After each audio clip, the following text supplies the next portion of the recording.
Cox. Aye. Pratt. Aye. Costanis. Collin. Yee. Here. Toby Johnson. Dickinson. Here. Panay. Here. We have a quorum. Okay. Let me just read this statement. This meeting of the Sacramento Metropolitan Cable Television Commission is being videotaped in its entirety and will be cablecast without interruption on Metro Cable 14, the Government Affairs channel on the Sacramento cable system. Today's item is being cablecast live and will be repeated Friday, June 3rd at 9 a.m.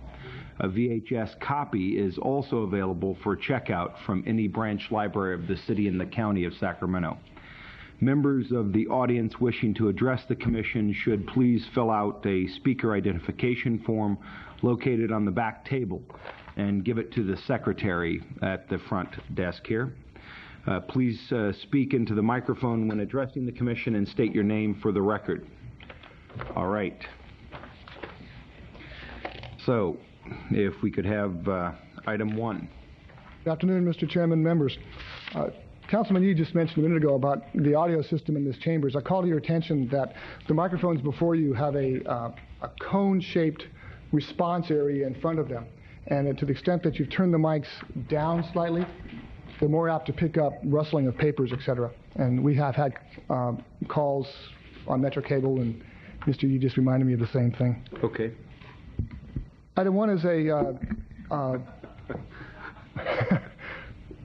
follow-up on a report I gave to you last week regarding an aspect of rate regulation determination having to do with a filing by Sacramento Cable Television on May 16th, amending their previously filed FCC Form 393s to the effect of taking settlement fees from our 1988 litigation settlement and applying those to, or potentially applying those to subscribers' bills as franchise fees.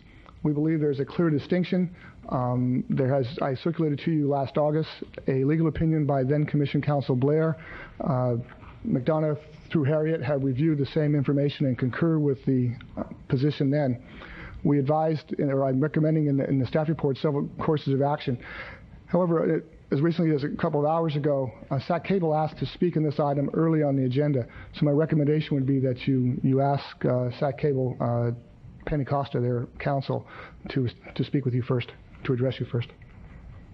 You would like that now? Yes, I think it's appropriate to hear what they have to say first. All right, Ms. Costa, please come forward. Thank you. We have, in the last several days, we have met and talked with Mr. Spasto and Ms. Steiner. And at this point in time, Sacramento Cable would like to advise you, as we have advised them, that although we have a disagreement over whether or not the settlement payments constitute franchise fees under the FCC regulations, we have determined that we are not going to include those amounts for purposes of calculating the new rates to go into effect in the next month or so. So what we are going to do is notify by letter both yourselves and the FCC that we do not intend to include the settlement payments at this time, and we will either file an amended Form 393 or we will serve you with a notice of rescinding the last one. And we expect to do that within the next week. If you have any questions, I'd be glad to respond. Okay, any questions from the commission? Yes, Mr. Yee. Rich, does that mean that we still have to act on this item, or is that just set in the back burner? No, my recommendation is that we still act on the item, but I would like to amend it as recommended before you in order to clarify a few things. What Penny just said is that the company is rescinding its May 16th filing, either to rescind it or to revise it again, but in any event, not to pursue the settlement fees as franchise fees issues at this time. I appreciate that we worked hard on getting this resolved in the last few days. My recommendation would be that the resolution before you still be enacted, however, with some amendments. And the reason for that is twofold. One, as Penny just indicated, the company is reserving its right to pursue this matter with higher authority. I believe it's best in the public interest that the commission in open session at this hearing make a determination of its position. That is proven to be successful, and Harry can back this from a legal standpoint. When the legislative body acts in public upon advice from staff, upon comments from the public, the judicial review, the strength of the judicial review is enhanced. I would be concerned now that if there is a subsequent higher review and the commission hasn't acted, one of the points that could be made would be that the commission didn't act. The commission did not ratify its council's opinion that settlement fees are not franchise fees. So it would be my recommendation that the resolution be amended to delete the last 3 lines after the word subscriber in its title. And sections 3... What are you reading? I'm sorry, this is Attachment 3? Attachment 3 to the item, the resolution. And that in effect, the enforcement provisions or the sanction provisions or the notice to the cable company that there could be sanctions, that is sections 3 and 4, be eliminated, and section 5 be renumbered as section 3. This then would have the commission make a finding that settlement fees are not franchise fees, clearly advise your operator thereof, and put on the record formally for a further review the actions and positions. Okay, let's go back over that again. We have attachment 3 in the back of our item number 1. That's correct. And you're speaking to what? Are you speaking to paragraphs? I'm speaking to first the title of the resolution. Right now it's unnumbered attachment 3, that the last 3 lines be completely eliminated. Last 3 line of what? Of the title. After it says resolution of Right. There's bold caps at the top. Yes. At the line 4th from the bottom, a period or the title end after the word subscribers. Okay. Oh, okay, from there on. From there on, and that any violation be, Yeah.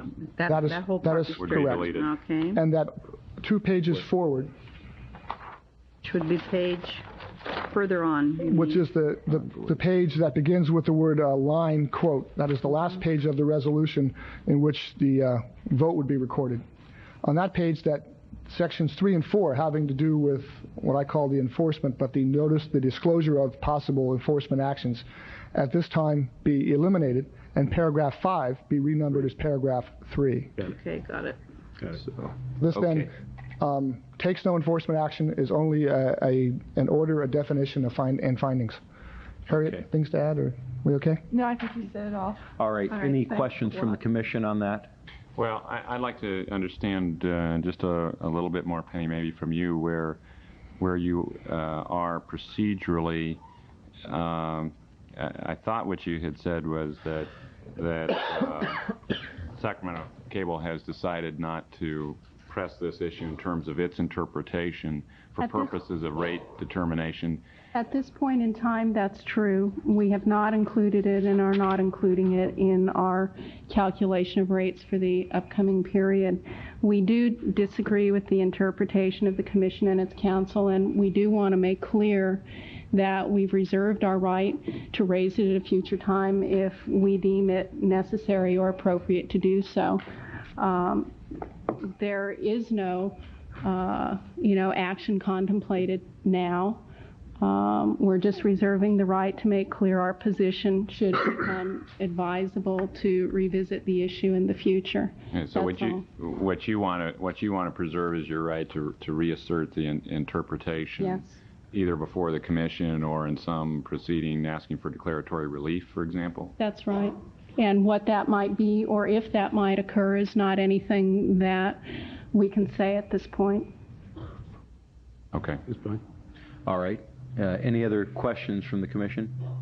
Adoption of the resolution as amended. Second? Okay, there's been a motion by Mr. Cox, a second by Ms. Collin. Is there any public testimony on this item? Any public testimony on this item? We're deleting the after subscribers. We're putting a period in the resolution, and we're striking the rest of that intro. In the last page, section 4, we're taking section 4 completely out, and we're renumbering the existing section 5 to section 4. Section Section 3. 3. 3 is coming out too as well. Yeah. Oh, 3 and 3 is 4. coming out 3 and too? 4. And it'll be renumbered 3 and 4 section both. 3. Okay. Section 3 and section 4 is coming out. And then it's going to be renumbered section 3. 4? 3. Or section 5 3? becomes 3. Huh? 5 becomes 3. 5 becomes 3, not 4. Somehow I heard a 4. 3 and 4 is deleted. Yeah, 3 and 4 is deleted. Section 5 becomes Section 3. Any further comments from the Commission? Yeah, who's on first? I'm not there yet, so... all right, well, please call the roll. Cox. Aye. Pratt. Aye. Collin. Yes. Yee. Yes. Dickinson. Aye. Panay. Aye. Motion carries. Mr. Chairman, as an aside under this item on rate regulation determination, for your information only, no action required, brief update on where we are in the rate process. Recall that there's 2 processes going on. One is, I'll call it FCC1, and the other is FCC2. FCC1 has to do with Form 393s. FCC2 has to do with Form 1200s. We continued the process on FCC1, on the Form 393s, until August 31st. That is, you have not made a determination on the rates submitted by Sacramento Cable Television now in 3 or 4 revisions. We continue to work through them and make those points. The consultant we retained last month has written a list of questions that Cable has responded. That process is going on. Separately, under FCC2, the cable industry nationwide must comply with those new requirements with a notice to subscribers as of June 14th. So between now and June 14th, Sacramento Cable will be issuing a disclosure notice. That is a disclosure notice that we're working now to integrate the requirements of your local regulations with the federal regulations to subscribers, providing them with the new rates and charges on FCC2. The requirement for the cable operators to file the Form 1200s with us follows that date by 60 days at the outside. So not sooner than August 13th, I'm sorry, not later than August 13th, will Sac Cable must file its Form 1200s. It's going to be my recommendation that with the help of our consultant, we bring the analysis on the FCC1 Form 393s and the analysis of the Form 1200s, FCC2, together into one single public hearing. It might take a few hours, and make one set of determinations on everything. I think we can do it as cleanly, as simply as possible at that time. The question becomes one of timing. I think it's a good time to bring up an administrative problem that we have. One is we've checked. This is the first time we've had a situation in July where both the board and city council are recessing during our normal meeting week. So as of now, we don't have an agenda for the July meeting, nor do we have, we don't have a quorum for the July meeting, nor do we have what I feel to be enough items for an agenda. So as we move forward in today's meeting and we look at schedules and look at rate determinations, what we're moving toward is a special meeting or a rescheduled meeting near the end of August to address rate determination. So that's how I kind of bring it all together. There will be some changes, there will be some press, there will be some constituent confusion probably, because every time rates have changed in the last 10 years, there's some confusion. We're working on the disclosure to make that as simple as possible. Your step in the process, interestingly enough, comes after the rates have changed. I'm recommending somewhere along the second or third week in August we address that. Will that be at a special meeting you're proposing?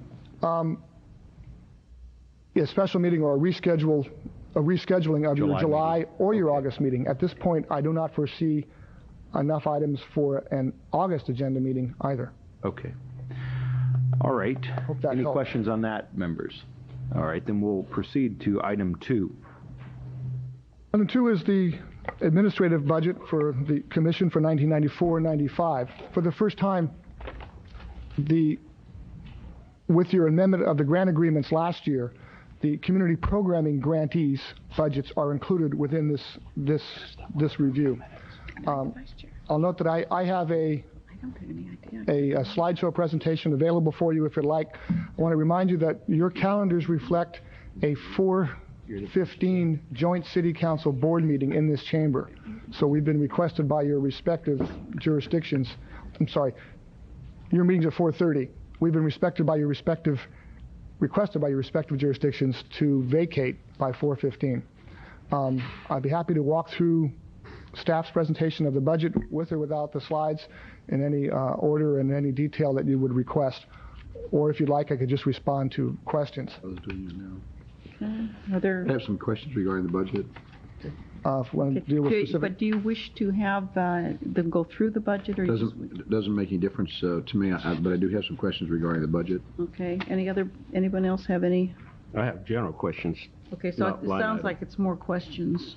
Okay, So- I'd be happy to respond to questions and. I didn't and hear or give anyone the say they wanted to presentation. go through the whole presentation in slides, no? Okay. And I've been reminded, Mr. Pone had to go, I think just temporarily, and he reminded me that I am vice chair. Is that correct? I believe Mr. Dickinson is vice Dickinson. chair. Oh, good. It's terrible. I was hoping it was you. No, I couldn't remember who was chair or vice chair.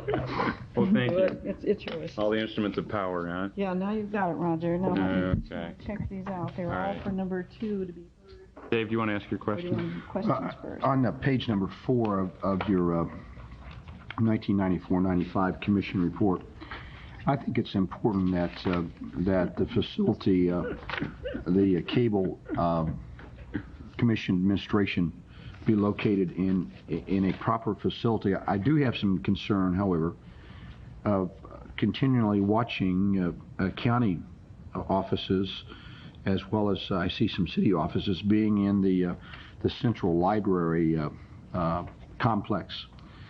And I have some real questions as to whether or not we ought to be paying the kind of rent that you have to pay there over the period of time when perhaps we might ought to be in a more functional, modest facility than to be there. And so I do have some questions about that, and it's noted that you have allocated $5,500 increase for that, and I frankly would not support that kind of high-profile building. But this is to move us out of that building, sir. We are currently. Yes, but you're talking about, at the same time, you're talking about being in that general vicinity, the city's Capitol Park garage, I thought Yeah. was... I'll comment, yes, but glad to discuss this and all the different variables. We are pretty well very much up to speed on rent costs downtown. That space, as of a letter received Tuesday, is not available to us. We met with the city, and they can't break up the parking garage space to accommodate us. So at this point, we're back to status quo. The issue, if I may, is that we are on the 5th floor of the central library. We were there at the request of the city manager and county executive. It has some advantages to staff in that we share some of our facilities with various library administration folks. We share the fax machine, copy machine, etc. Some of the negatives are the building is secure and locked down on Mondays, so it's difficult to access. It's closed until 11 o'clock. We have to go through many security checks to get someone up to see us. It's a deterrent to the public, to our contractees, etc. Our experience was that we were on the ground floor before in the old library administration building. We were much more accessible to the public, and the drop-in rate gave us a sense of being more accessible and helpful to the public. Chairman, that's my point precisely, and that is the central library complex or the city's Capitol Park perhaps doesn't offer the flexibility that it's needed, and so I would ask that we be very cognizant of taking a look at the space that's available, not get ourselves into a situation that doesn't make a great deal of sense. Right. It would be my hope that we could find space within the city or county structure so that our rent payment would continue to go back to one of our parental entities. I noted on page 7 that the funding... Could I follow through on that, though, before you follow in that thought, Dave? Well, let's see if he wants to do that, or whether he'd like to get his yeah. other questions in first.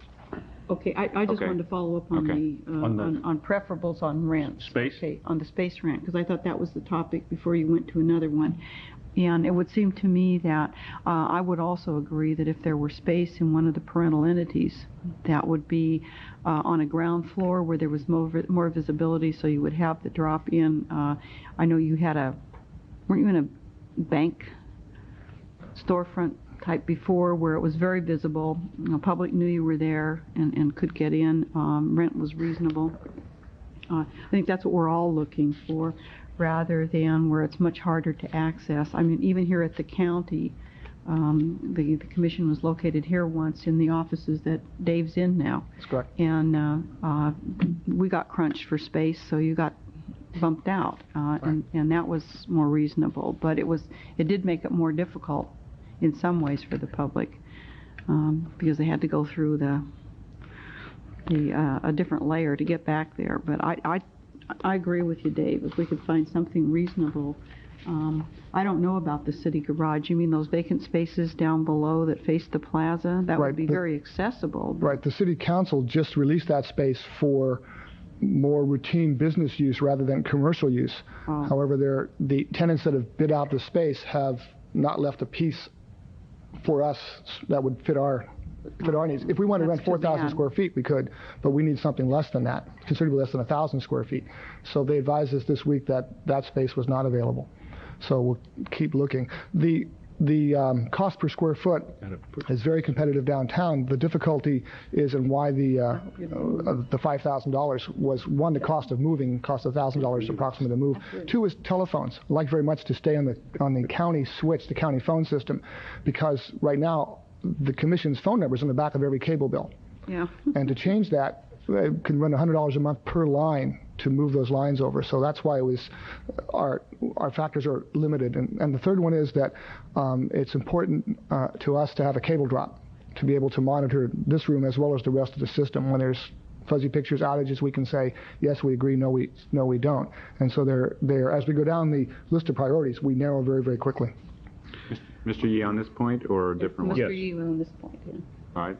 On the space, because that was one of the items that I had marked on my booklet here regarding rental. And you mentioned the L Street garage. Actually, the city does have space on the I Street garage, which is Lot I, and it should be a lot more reasonable. What? Okay. The I Street garage. That's the one I was thinking of, too. It's very visible to the plaza. It's on ground floor. We're talking about the waterfall building? Yes. Yeah, this is the one that just wrote us a letter and said there would not be space to accommodate us. Why not? The space that the Traffic Operations Center took. They still have a for lease sign on there. I'm not familiar with the policy decision the city made, but I did meet with the 4 city real estate people last Tuesday, and they responded that we'd love to accommodate you, but we don't have a way to divide the building that fits our space. Mr. Yee, do you want to be a subcommittee of one to investigate Yes, this? Jimmy. I certainly will. Yeah, because that was where the chairman suggested that he referred me to the city people. How many square feet you need? 800 to 1,000, depending on 800 to 1,000. Right, and they said the way the building divided, that piece didn't carve out. Something about the Traffic Operations Center allocation piece. And I met with I can't recall the names right now, and I did get a letter I'll share with you right after the meeting. Mark Morgan? No, Gary Wada? No. Walt Wada? Walt Ueda? Walt Wada. You talked to him? Yes. Okay. Mr. Cox, back to you, but were you arguing in favor of not including that 5,000 in the budget? Yeah, I just wanted to make my point as it related to the space from the standpoint of its utility value, and I don't think it makes a great deal of sense to have this commission's offices on the 7th, 8th, 9th, 10th floor, 15th floor, and I'm also concerned about the cost. And only just as a policy guidance as he begins to look for space as to what the functionality ought to be. Okay. You've heard the policy guidance. But reflect staff feelings as well. Okay. On page 7, I note all of the lists of those that are entities that are being televised, but from time to time I notice on Channel 14 that there are the Assembly and Senate California. Do they pay their fair share? No, they don't. The Assembly and Senate provide us the tapes, and we then play it back under the broader authorities delegated in the programming regulations. You delegated to staff the decision whether to run bulletin board or outside programming, outside educational programming. The costs, I have to ask staff, but it's a matter of putting the tapes in the machine and programming the machine with one tape versus another tape. Do the entities that are listed on page 7 pay any kind of remuneration for? No, they don't. Under your established policies, if an entity meets in this chamber or the city council chamber as an official government meeting, we will do everything in our power, and this is the current list, to cablecast their meetings live and replay at no cost to those entities. But SMUD pays a stipend. That's correct. Under the policies, pay a stipend? No. Two aspects. if it's one of our parental jurisdictions, the county, the city, Folsom, or Galt, we've taken that since 1987 as a direction from the commission to cablecast their meetings because they are part of the joint powers entity and part of the decision to combine the community programming, the government programming resources. So they are covered within this budget. Because of the efficiencies of this room and the city council chamber, we also cover it within this budget. That's a recommendation repeated to you each year. An outside entity, an entity where we have to roll the truck, the van, and or go out and preview a site for use, we request that those entities reimburse us for those costs. So that's been the policy separation. Staff has tried to keep the commission away from the issue of what meetings to cover and not to cover on a topical basis or a content basis. We've tried to stay with a general policy. If you're in this chamber, the city council chamber, we'll get you on. If it's an outside request, because we're not budgeted for that, you'll need to reimburse us on an on-cost basis. This is one member who would prefer to see the planning commissions televised as opposed to the Senate or the Assembly, only from a local interest standpoint, or the city planning commission meetings televised, or the project planning committees televised as opposed to the Assembly and the Senate. I don't certainly I acknowledge that those are worthwhile meetings. The point that I'm making to you is that as it relates to space and time, I would prefer certainly to see. Right, Mr. Cox, there's a big difference there. We proposed in last year's performance grants cable casting of planning commission meetings, and my recollection of the analysis at that time was that the planning commission equaled the amount of time in this chamber as the Board of Supervisors. Again, I recall that the policy recommendation or the staff recommendation to cover those was to cover the planning commissions of all four entities in order to be equal, and the cost was approximately $46,000 or $47,000 because that meant an active role on our part, whereas with the Senate and Assembly tapes, we're responding to a request from them on time we have available that has no basic cost to us. They provide us the tape, we put it in the machine and play it. I'd be happy to restaff the issue of planning commission and bring it back to you again. With respect to the proposed budget attachment 2.1, it talks about the other operating expenses of $40,000, and I didn't tie that back. What is the other operating expenses of $40,000? The primary change of other operating expenses this year, and I've addressed it in a bit of detail in the text on page 4, triggered primarily with an increase of approximately $25,000 in the countywide cost allocation plan. This is the county indirect cost model, and something that we as operating departments get right before budget time. It has to do with the indirect costs allocated to our share of the 3-year audit conducted 2 years ago. And so the primary change in that line item was the increase from $10,334 to $35,821 in the county's indirect. That will then drop next year because we didn't have an audit 1 year ago. We had an audit 2 years ago. It's the roll forward calculation of county indirect. So that's where that line item shows up from this functional display. Help me out. Then how does it become the $40,021? Okay. Again, on page 4 of the text. I've read page 4. Okay. On page 4, the text doesn't seem to me to add up to $40,000, and I may have just missed something. Right. My point on page 4 is the countywide indirect cost is reflected on that item in 2.1. And as you go across other operating expenses, it varies year by year depending on what the countywide allocation is, coming back from 2 years ago. So we had virtually, relatively speaking, we had virtually no indirect in 93, 94, and then an increase this year. That line item also, that other operating expense also includes other line items such as telephone, and I believe, go back, there's one more item in there besides telephone. Does that help? Are we getting there? Or? Well, you're saying that if you look at 93, 94, you've got $4,300 in that category. That reflects zero in terms of this countywide cost allocation. That's correct. So now you're going to 35,000 and 94, 95.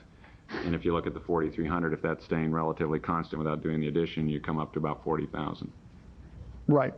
plus or minus.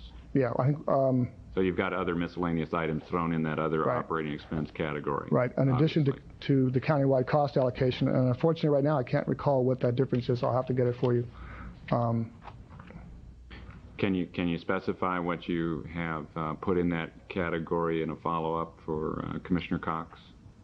Yes, from memory, it might be the additional 5,500 for the facilities, for the phone aspect. Only as a matter of information, Mr. Chairman, we don't have to resolve it to this very second, other than we're probably going to pass a budget. I noted that the estimate was 4,300 and that's supposed to include the countywide allocation, which was supposedly 10,334 and 93.94. So where's that $10,300? Do you understand what he's asking? Yes, I am. Good, fine. I'll staff it for you and bring it back to you. Okay, that'd be fine, thank you. With respect to the $10,000, I noted that you'd put in the contingencies, but what would the contingency include in your mind? In times past, contingencies have included adjustments to any personnel costs, which might be approved. What your practice has been is to provide commission staff the same changes in cost of living that are applied to the county. So if you were to award such a thing to the general county as a whole, it would be transferred out of contingencies. And that's not in the 246 to 245,000 that you're budgeting for this year? Where are you at 245? The contingencies is included in the budget. That's my question to you. In the salary and wages, the No, it is not. 245,000 does not include the contingencies for the total. No, that it you're does not. asking? The contingencies would take an affirmative act by you to move into an operating line item expense.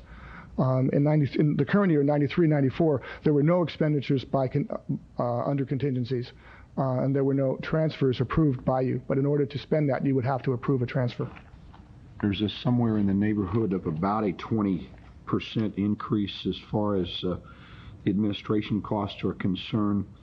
How can we justify the commission's increase of 20%? There's 16% as it relates to the legal counsel. I'm just wondering why we've ratcheted that up by 16%. You're looking at the subtotal of the operations budget from past year to current year? Yes, sir. The moving from 427,000 to 470,000? Well, I'm looking at the entire budget of $1.9 million versus $2.1 million. The key thing on the $1.9 million, first off, there's an increase in distribution to the counties and city that passes through your budget. If you look at the third line from the bottom, revenue distribution, instead of giving the cities and counties 340,000, we're giving them 500,000. So there's 160,000 increase right there. That is your policy of distributing 20% of revenues received by the commission off the top directly to the parental jurisdictions. So that's one piece of it. I would refer to the and on the operating budget side, under subtotal for operations, the difference, the movement between the 427 and the 470 is, as I indicated before, you've got an increase in countywide cost allocation. We've built in $5,500 for facilities. You've got $8,000 for your financial consultant, which you've already approved. You've made a contractor an adjustment to the executive director's salary. And I believe when you put all those together, it accounts for the increase of the operations budget from 427 to 470. Okay. And you've got overall legal going up about 21,000. That's correct, in the overall total. Okay. With respect to the next page on attachment 2.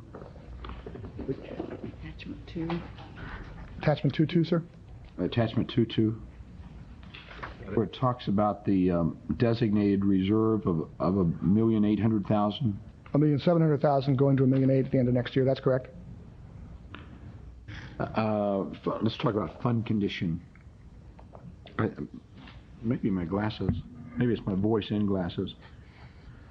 Under designated reserve, it talks about $1,810,000. Right, at the end of next year.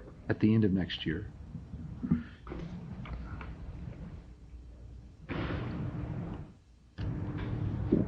And that, okay, so that's something that you're saying will come in between now and... Right.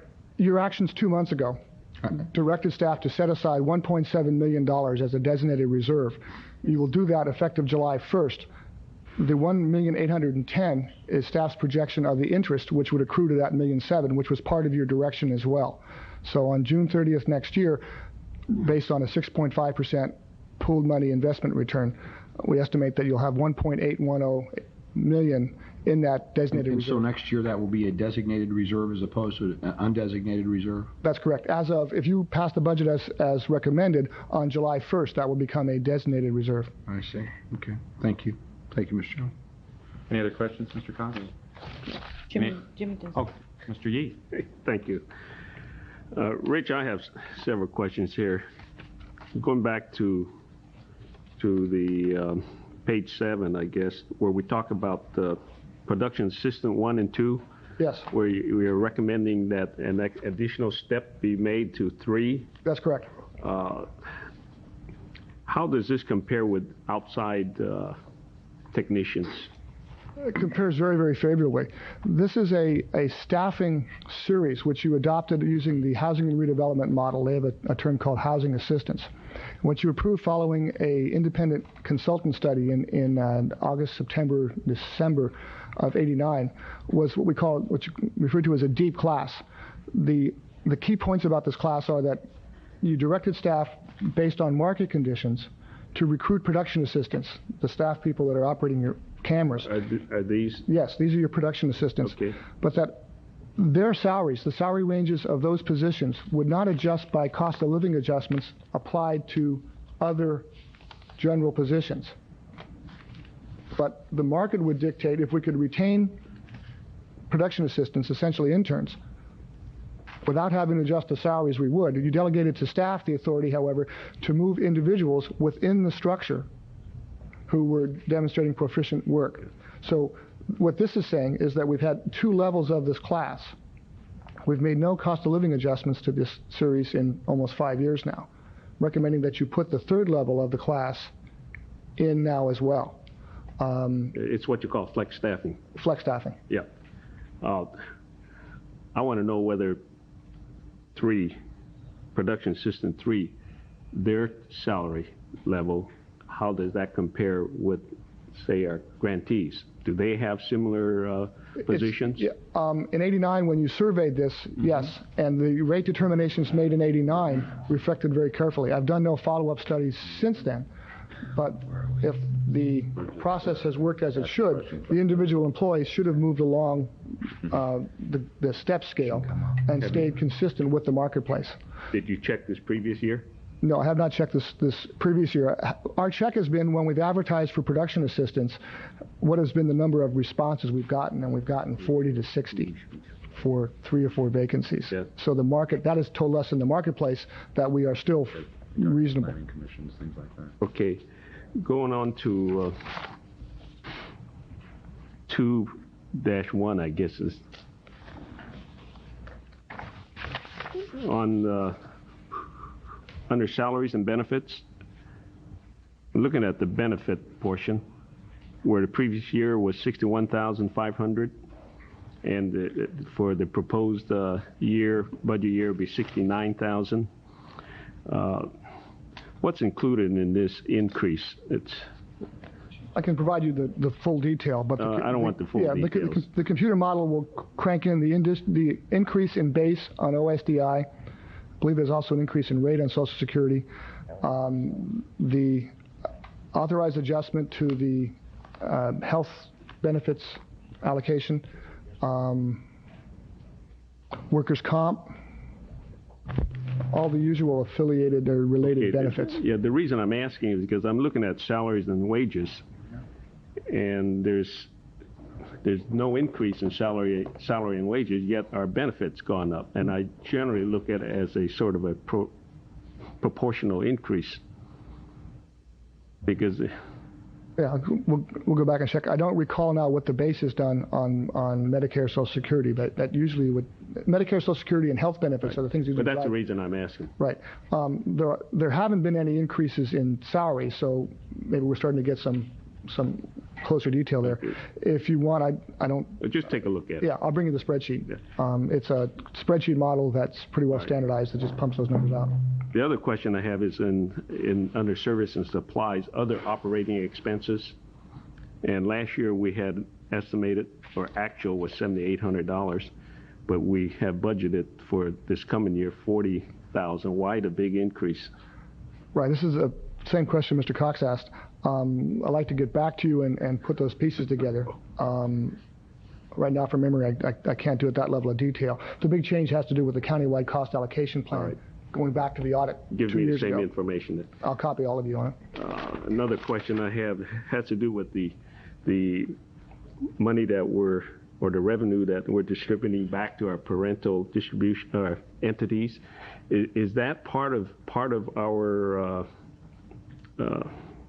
setup? Is that 20% of our revenue will go back to the parental Yes. entities as sort of a franchise fee? Yes, exactly. That was established in the franchise ordinance in 1981-82. You put that on hiatus during the period of litigation. Yes. Said it wouldn't apply until new revenue started coming back in, and then you re-implemented it last year. So the franchise ordinance reads such that 20% of the franchise license revenue off the top goes to the jurisdictions based on census, on population. All right. You then approve an operating budget, and then it would way back when it was discussed that you approve the operating budget and then would decide what to do with the rest, hold it in reserve or give it back to the grantees. My last question, it has to do with future revenues. What is going to finance the future of the Cable Commission? Or where is this money coming from after 1996? Or Okay. If we assume for the moment that there's no changes at the federal level relative to the payment of franchise fees by cable operators, if you make that assumption, then revenues will continue from Sacramento Cable Television at approximately $2.5 million a year, or 2.5% of their gross revenues. so we do continue to have franchise fees above and beyond our settlement fee? Right. Right. We clearly call these settlement fees. They are not franchise fees. And I understand. But the link is, first off, to answer your question, yes, there is continuing ongoing revenue throughout the life of the franchise from Sacramento Cable Television. So we talked before, the potential and prospects for changes at the federal level, if there were to be changes at the federal level, about franchise fees. That change would carry over to our settlement fees. I got it. Thank you. Okay. Any other questions from commissioners? I have one, having page 7, the item on the robotic cameras here in the chambers. Yes, sir.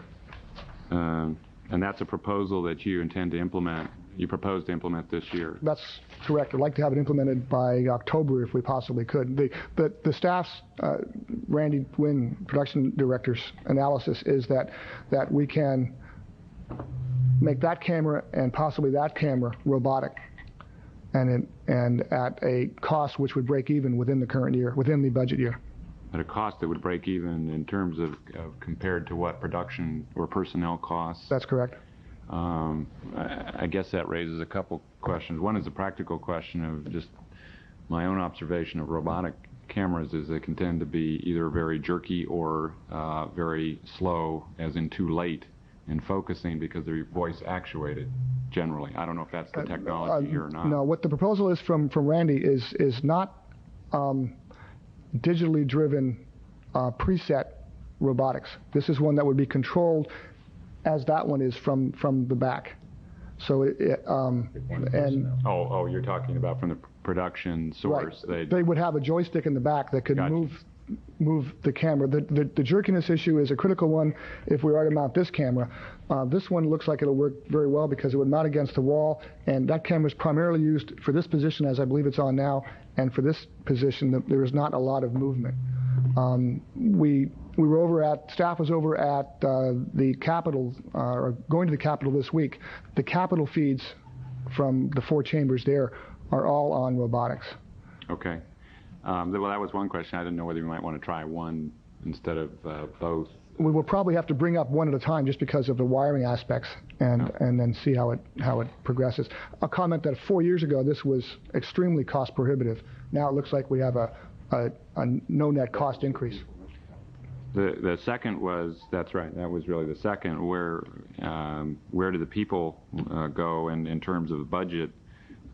Is there, there's presumably a cost savings, but as Mr. Yee was pointing out, the salaries and wages are staying at roughly the same figure, so. Right.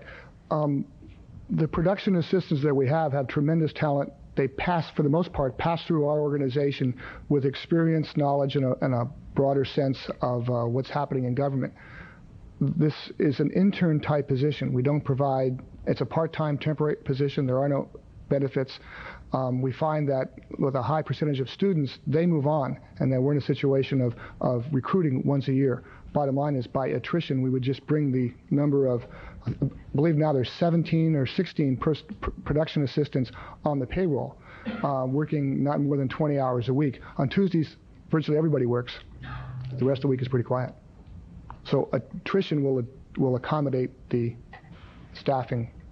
And I mean, you were saying a moment ago they're paid nothing, but that's not true. They're paid something. They are paid something. No benefits. But no benefits. No benefits. And part-time. It's a part-time temporary position. But if they're paid something and there's going to be attrition, then presumably wages and salaries at least would go down some, wouldn't it? Oh, I'm sorry. Yes. But yes. It's not. But it's not doing that per the budget. It's going up very slightly. Let's look at the detail. I believe that the production is going down because that's how we offset the. I mean, there are increases in other. I didn't get all the way into the detail, but are there increases in other personnel? On attachment 10.1, we've taken the functional budget and broken it between administration, regulation, and programming. And the programming budget for personnel is going from $133,000 projected this year to $114,000 projected next year. 10.1. So we have taken from the personnel budget for programming the proposed expenditure for fixed assets and moved it from personnel to fixed assets. And again, that's on attachment 10.1. Right. Okay. I see that, and you're going up from 184 to 211 in regulation. That's correct. So what are you adding to? On the regulatory side? Right. You provided the executive director with a contract that triggered a salary increase. I've recommended $6,000 for temporary help to help us with backlogs on all the administrative things we're dealing with since rate regulation hit. And I'm also anticipating a need for temp help with the next go-around of notifications on rates. Well, that is when the phones hit. That's $16,000 of the change. The rest is what I'll detail for Mr. Yee, tying back to the ongoing changes in benefits. So you got $16,000 additional in temporary help. No, you have about $10,000 in the executive directors in my contract. $6,000 in temporary help is $16,000. And I'll have to get you the detail on the rest. You've made it to about 200. You got another 11 to go. You're going from 184.5 to 211. Right, and then I have to look or bring you into the what details the changes in the benefits from 37 to 44. That's your also the benefit variance. Right. The 81 to 89 or whatever it was, or 61 to 69. Right, as it all comes together from the different angles. Okay. There are lots of spreadsheets where all this comes from. Be happy to provide those to you. Okay. Thank you, Mr. Chairman. Okay. Any other questions from members? Okay. Mr. Costanis has written the members, if everyone received that, regarding a one-time 5% COLA adjustment to the community programming funding allocation. If any members want to comment on that, if not, we'll go right to public testimony. I want to make sure you all have received this memorandum from Mr. Costanis. Okay. Why don't we start with Mr. Bill White, and then Liz Rhodes will be next, and Charles Starzensky, I think. Okay. Thank you, Mr. Chairman, members of the Commission. I'm Bill White. I'm the current chair of the board of Access Sacramento. I have a short prepared statement that I would like to read into the record, But before I do that, let me summarize it in a sentence or two. And it's simply, we do not have a cost of living adjustment in our budget. The only way we would be able to do that is redirect the current funds, which currently have a ceiling on them, and we want to request that you consider a cost of living adjustment. Put that in a context with this statement now. I'm pleased to report that our fellow citizens, individuals and groups from every one of your districts included, have made this past year a record-breaking year at Access Sacramento's Coloma Community Center facilities. Hundreds of Sacramento residents have taken our training classes and then produced more radio and television programs than ever, and the finest quality of locally produced programs you have ever seen as well. My use of the expression finest quality is affirmed by the fact that in the last few weeks alone, Sacramento County producers won 3 national hometown awards and 2 Bay Area Cable Excellence Awards. As a community of all ages, ethnic groups, religions, creeds, and political parties, we are poised to deliver yet another year of quality community-based cable television and radio, showcasing the best our Sacramento County citizens have to offer. You may recall from previous presentations that nearly 60% of all our cable programming is produced right here in Sacramento County. Furthermore, nearly all of it is unique to our community and is original material as well. The interest in producing and viewing local programming is growing. Our budget request is modest when compared to needs expressed to us by our community. However, we are aware that there are other needs as well. I understand that community program grantees, those not having built-in cost of living increases, have each asked that you provide us with that much-needed assistance as well. Access equipment, facilities, operating expenses, and more importantly, our employees have not had a COLA, a cost of living adjustment, in 4 years, over 4 years. Your consideration in this matter would be most appreciated by our board. In closing, I wish to thank each of you for your support this past year. As our statistics and awards indicate most articulately, the community has responded with an outpouring of local productions, and in the coming year we hope to do even more. I'd be pleased to answer any questions that you may have. Thank you, Mr. White. Any questions from the commission? Okay. Well, thank you, sir. Thank you. All right. Mr. Cooper. I just wanted to pass out, I'm Ron Cooper, Executive Director at Access Sacramento, and I just wanted to pass out notification. I had mentioned before that the National Information Infrastructure hearing that was in Sunnyvale a few weeks ago, that we do have the taping, and this is the announcement, so those who are interested can tune in. 6 hours of very, very informative information by Chair Larry Irving and members of the Department of Commerce and FCC. So, okay. I have a question to ask. Yes, question. Because I just wanted to look. I was noticing, like, under, I'll be asking this of each one because I'm just curious about the different ways that everybody carries out their operation. I understand, for instance, on the Cable Television Commission, when Rich lists 5.3, that's actually your administrative staff, right? That doesn't count the intern positions. That's correct. Okay. On access, I tried to add up. I don't see that in terms of numbers. I'd have to count the positions.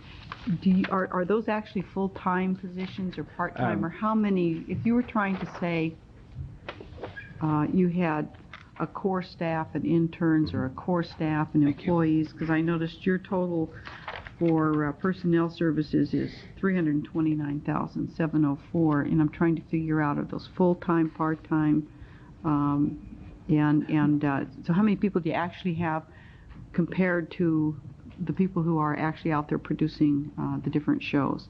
There's a core staff of approximately 10 full-time equivalents, which is down from 13 full-time equivalents a couple of years ago. There also a line item budget for as-needed production assistance as a part of that. But the core group, to answer your question, Supervisor Collin, is 10 full-time equivalents. The bulk of the production, and again, this distinguishes Access Sacramento from the other grantees, the bulk of the production is that those full-time equivalent staff people coordinate the activities of hundreds and hundreds of volunteers in their production efforts. So it's our way of saying there's a lot of bang for the buck in terms of those staff people whose primary focus is to facilitate an average of 25 hours of original local programming produced in our facility every week. Okay.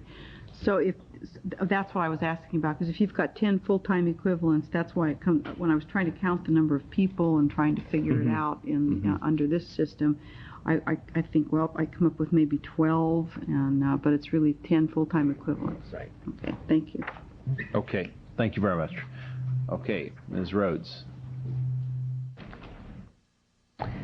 I'm Liz Rhodes with the Sacramento Educational Cable Consortium, and I carry with me a message today to you from our chairperson, Dave Vacca, and it's on video. So with wonders of technology, if we could roll that video, Okay. He has our presentation for you today. Why don't we roll that video, and the lights are coming down and we can see it.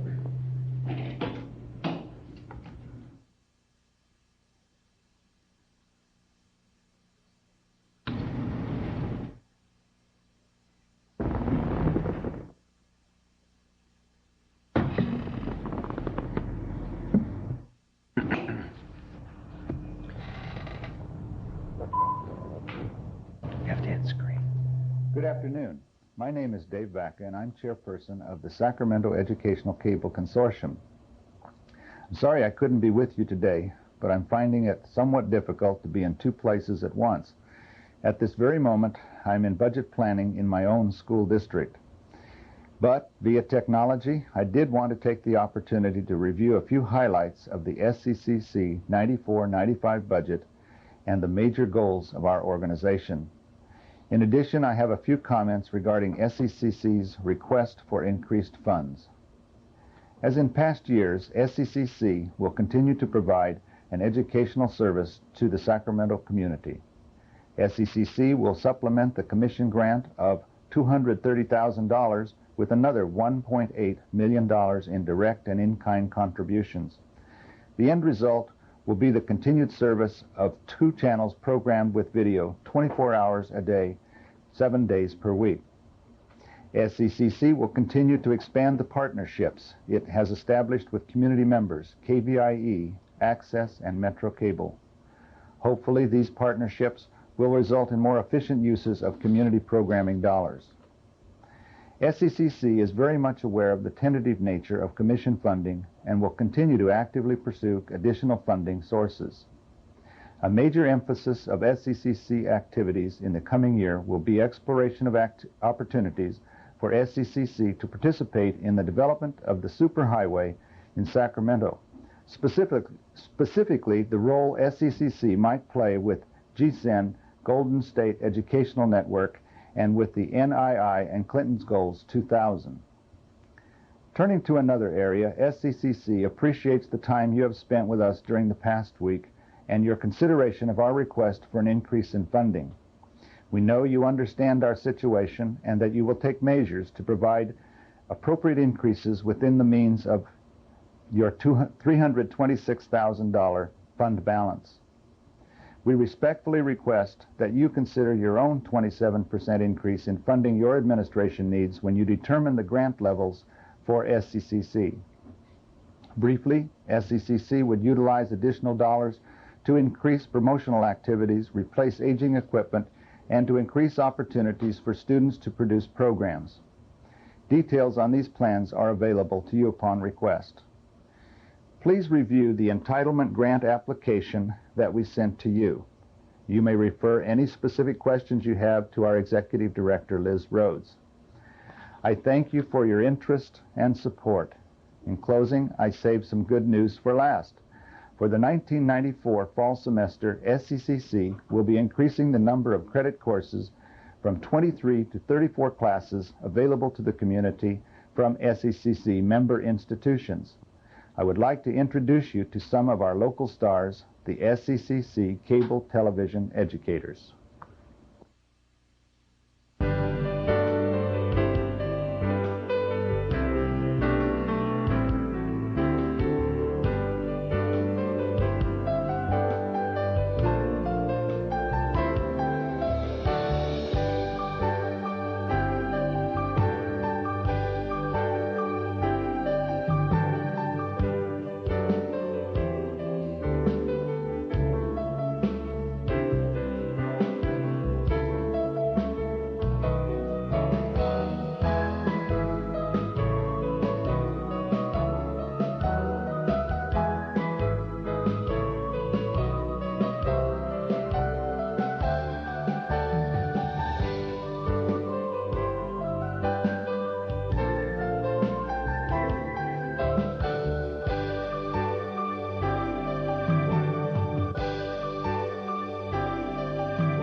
Just in summation of that, we are very proud to let you see those people, because sometimes, since those people are in the daytime, you don't see them, and there'll be quite a few more next year.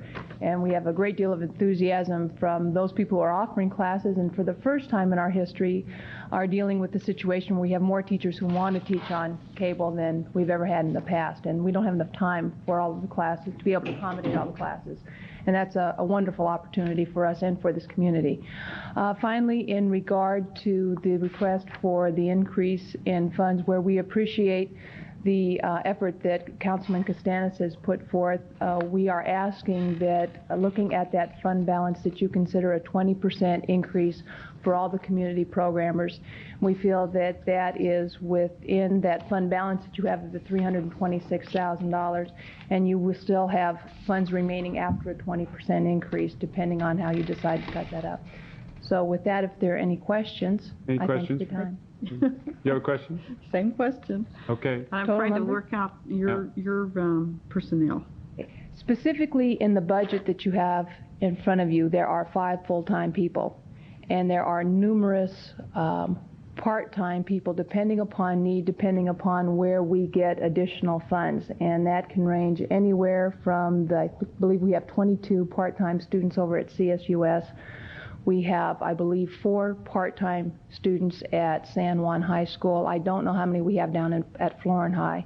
And those numbers vary upon the productions, and the source for the funds to pay those people vary upon funds that we have, funds that the institutions have. We're kind of a mixed bag, so it's real difficult, other than to say that we do have the 5 full-time staff people in our office. Okay, one of the other things, when I was looking under services and supplies then, and it says playback operators, is that really personnel, or is that, what does that mean? Why would it be down there if I'm thinking of it in terms of people programming, or is this equipment?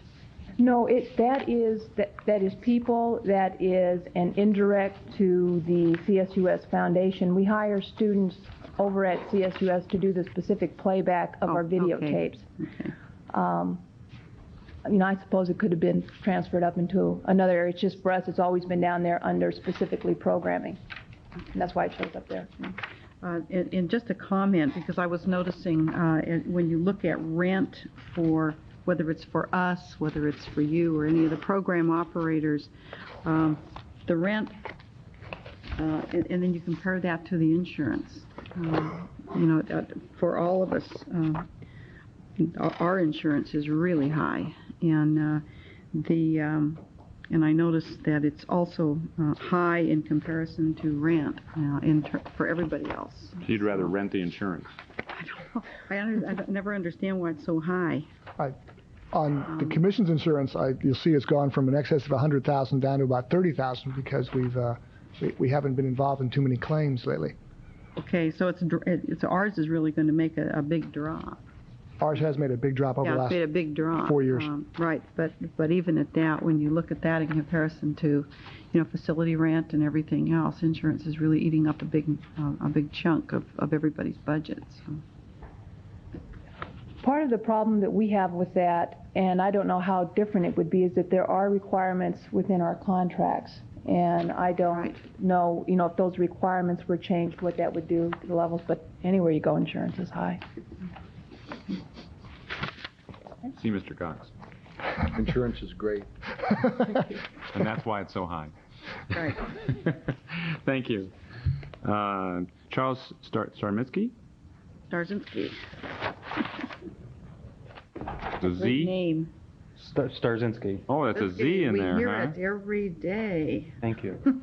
All I'm here as a poor substitute for Phil Corriveau, and I didn't even bring a tape of him or anything like that. How about a virtual reality check? You could get him on the phone, I guess. I want to thank you on behalf of KXPR and KXJZ and all of our members and all of the people at Metro Cable Channel 14 who I believe still simulcast KXJZ's Morning Edition Monday through Friday, at least for some hours of the morning. For your past support and would hope that you would continue to fund the programming that you do fund according to our budget request for this coming fiscal year, which is about $17,000. And what that does basically is help us offset the cost of producing some in-depth news and information features and arts features for our own Morning Edition program, which is then carried by Channel 14 and sometimes even by Channels 21 and 20, or 21 and 22. Like to be done before then. That's on that extra channel on the cable the cable, some of the TV sets, right, where you can get the extra channels, the extra audio channels. No, this isn't on the separate audio channel. This is as the audio under like 14. Oh, under 14. When we're running bulletin board. That's so it's on the. Yeah. It's on. So it's in the back of on the back of Channel 14's billboard in the morning. Right. I think what Charles is trying to say nicely is that KXJZ is preempted by the Board of Supervisors and City Council meetings when they start. That happens, Charles. And I'm here to answer any questions you might have. Any questions for Mr. Starzinski? Fairly straightforward. Okay. Yeah, you do a great job. Thank you. Appreciate it. Thank you, Alan. Thank you very Thank much. you, Josh. Okay, next we have Jan Tillman.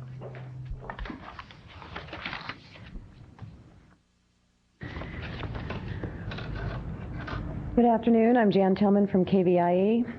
John Hirschberger regrets that he could not be here this afternoon. He's out of town. I regret that we didn't videotape John Hirschberger because we all know how good he is at asking for money on television.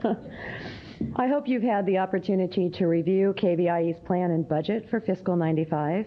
I do have extra copies if you need them. In the next fiscal year, we are planning to provide a level of service consistent with the current year. We worked deliberately and effectively at improving our program service over the past 6 years. Our 24-hour service now includes 15 to 20 non-repeat program hours each day. In 1992, we began an aggressive outreach for public service announcements and now dedicate a majority of our airtime between programs to providing viewers with public service information. Examples include health service information, safety, recycling, crime prevention, and anti-drug abuse information. This year, with the help of the Commission, we have been able to provide public service announcement production support in our local community. This is for organizations who don't have resources to do their own public information spot production. Currently, we're working with Sacramento Make-A-Wish Foundation, the Youth Authority, Sacramento Adoption Center, and the Francis House of Sacramento, and that's just to name a few. This has been a really rewarding experience for us and for those organizations, and we do want to thank you for making that possible. Our budget for the 24-hour service on Channel 7 in fiscal 95 is $344,165. Our grant is $111,905. KVIE has absorbed much of this service into its own operation. It provides $175,750 of in-kind services, including administration, engineering, maintenance, production support, and ILA insurance. In fiscal 95, as our budget shows, KVIE must also subsidize the service with cash in the amount of $47,711. The cash supplement addresses the incremental costs of operating. We have had the opportunity to talk with some of you about our budget concerns. I want to first say thank you for the support that you have provided over the years. We know from the response that we get from our viewers, from subscriber surveys, and from comments that we've heard from you, that our service is valuable to this community. At this time, I'd like to ask the Commission to consider the community programmer's request for a COLA increase. KVIE and SECC have provided that request to each of you in writing.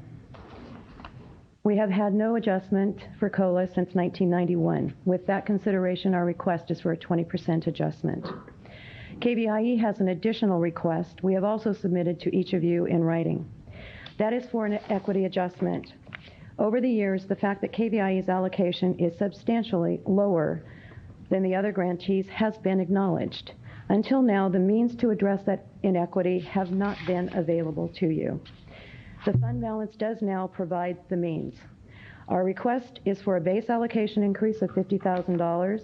We have discussed our request for this base allocation increase with the executive directors of the other community programming groups. They have no objection to KVIE's request for this increase from the fund balance, and it does not adversely affect their grants. That's why I'm so delighted to be able to stand here now and finally be able to ask for an increase. I would like to answer any questions that you have about our budget. I will tell you that in response to the question I know you'll ask, the expense budget for Cable 7 in the salary and wage line item includes 3 full-time positions. Those are dedicated to the Cable 7 operation. That does not reflect any salary consideration for me as the executive director of that activity or for the support that personnel that KVIE provides. Okay. So those are absorbed in a different way. Yes, by Channel 6. All right. Any other questions? Any other questions? No other questions? I have no questions for Jan. I had a question for Rich. Okay. Thank you very much. Save that to the end. All right. And our last speaker on this, Jamie Starks. I'll add that this is a representative from RCC-TV, one of your community programming grantees, in which you allocate the channel. The budget she's talking about is one that they fund entirely themselves. All the programming that they do is without financial consideration other than the channel itself. Okay. Thank you, Rick. Ms. Starks. Good afternoon. I'm the program director for RCC-TV, and I've been there about 1.5 years, and I'm happy to report that our 24-hour Channel 20 has increased its local programming from 10 hours a week to 20 hours a week, and we're very, very proud of that. We do receive 2 satellite feeds. One is Faith and Values, which was formerly Visions and Acts, and we also receive another satellite feed, which is EWTN, so they fill in a lot of our time. We are expanding, and a lot of the faith community has been approaching RCC-TV to cablecast their programs.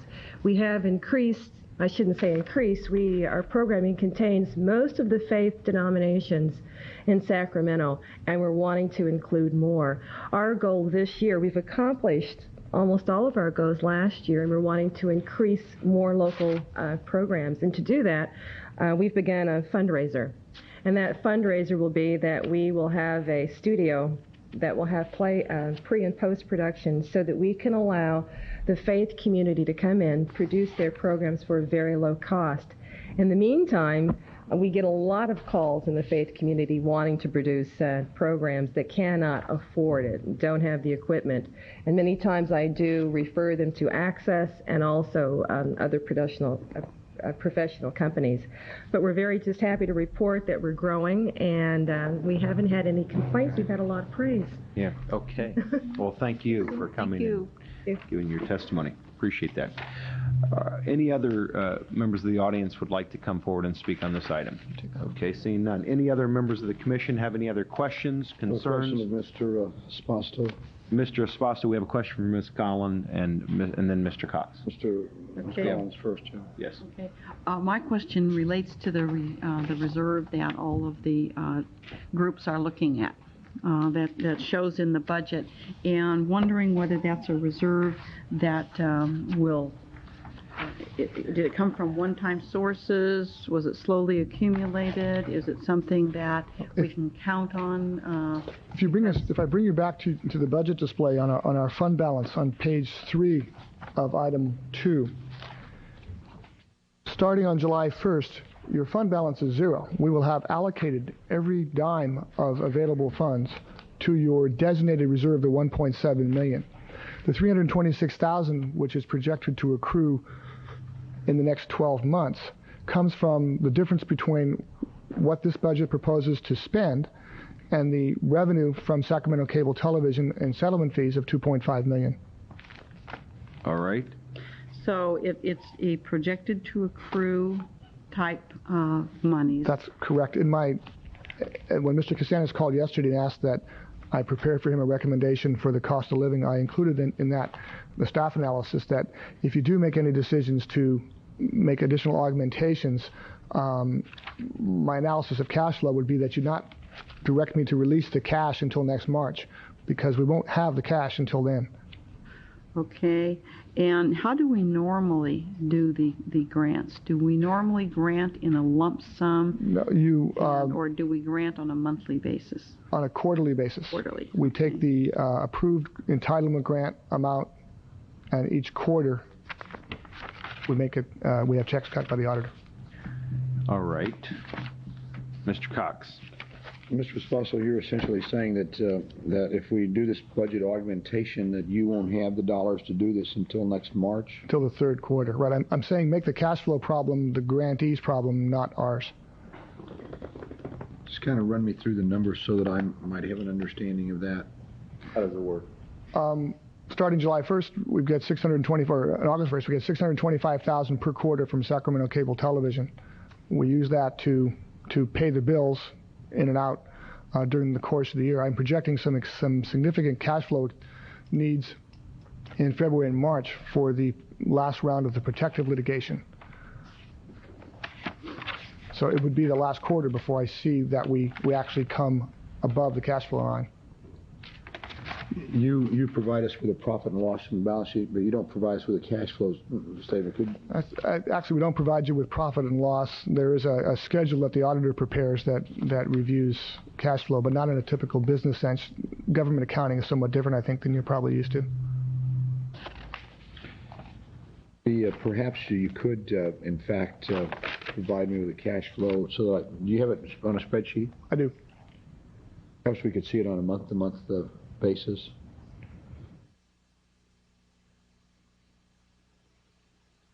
That'd be fine, Mr. Chairman, if we just see that. We still have the ability to augment this. We have the ability to augment the budgets and make the augmentation conditioned upon the cash flow. I don't suspect it makes any great deal of difference to the grantees whether or not they receive it in March, as long as they know that they're going to receive it. They would have the ability to do their own budgeting that way. The real question in my mind is whether or not this board wants to, in fact, increase the grantees' allocation by approximately $250,000, which would take our reserve down from $320,000 down to about $70,000. I think that's the real issue that that we need to be faced with.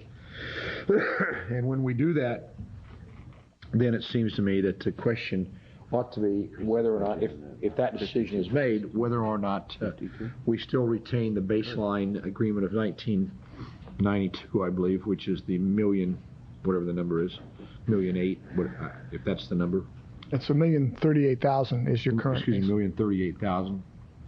Whether we retain that as the baseline, or whether we've automatically increased that and make it be known at this juncture that it is a 20% increase for 94-95, and they may or may not receive that amount next year, but the baseline still remain $1,038,000. Well, can I pick up on that? Sure. Yes, Mr. Dickinson. That's the concern. Yeah, I'm not, maybe you answered this when I asked it and I didn't hear it, but I would, well, whatever.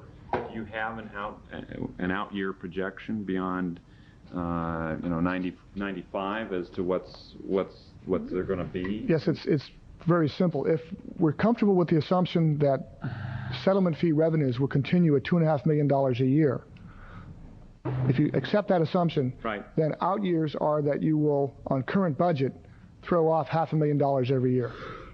Over and above distribution to the counties, you will have $500,000 on top every year. The difficulty is, and I'll come to our report on legislation, is what I see as very strong movement at the national, at the federal level, to obliterate franchise fees. And that's the one that's very difficult to call. I've said for the last year that I thought within 3 years we'd see a change in franchise fees, and that the discussion you had regarding setting aside the 1.7 million, it was in anticipation of that. So it's one of those on-balance things. With the 1.7 million set aside, franchise fees could cease and you could go one more year. Right. I think that's fairly comfortable. I don't believe you'll have a franchise fee decision that is triggered by telephone company, telco entry into the cable business and vice versa in this next fiscal year. You've probably got one more year's grace. Well, you've already said these aren't franchise fees. I'm sorry, but the link is that under your amended and restated franchise resolution, if franchise fees go away to any other cable operator in the country by virtue of a congressional decision, the settlement fee payments you've agreed to go away as well. Okay. So it's that bridge. Okay. So my point being then, Mr. Chairman, I don't think that we get up and begin the process of trying to determine whether or not all the street lights are green before we start. And for that reason, I don't see any difficulty in augmenting the budgets for these grantees on the basis of 20%, 18, 20%, recognizing that next year we may or may not be able to do that. And the reality is that budgets are made on an annual basis, and you just kind of have to take it as they come. Annually. Now, let me just get clear on this. This Castanis proposal is just 5%. Mr. Castanis called me yesterday and asked. Just 5%. That's what he requested. Mr. Cox is proposing more than that. That's correct. That's what I heard. I'm essentially acknowledging that there are some reasons why the grantees ought to have some increases. It's there as far as the reserves are concerned. The question is whether or not a $70,000 reserve is adequate. Is it adequate? Have we had well, if you have an annuity stream coming in, it's adequate. The question is that if you take $250,000 out of the budget, and all of a sudden the annuity stream is not there, $250,000 doesn't save the organization. I mean, everything else goes away. And so we're not talking about revenue now. What we're really talking about is a cash flow. And it seems to me that we can make that contribution this year and look at next year. We have nothing to either win or lose other than the fact that the grantees would receive an increased funding in March. I see. Can I ask Mr. Cox a Yes, question? Ms. Collins. In that, were you taking into consideration the equity adjustment for KVIE? I don't know. I didn't look at that precisely. The numbers that I took off there was about $250,000, and so however that KVIE is down about that includes it, doesn't it? KVIE is down about $33,000 from last year. They got $260,000 last year, and they're going to get $233,000 this year, and so I have no objection to that equity adjustment, and I'm flexible on the COLA issue, but I agree with your reasoning that if you don't have the flow coming in, you simply don't have it, and everybody goes down. So.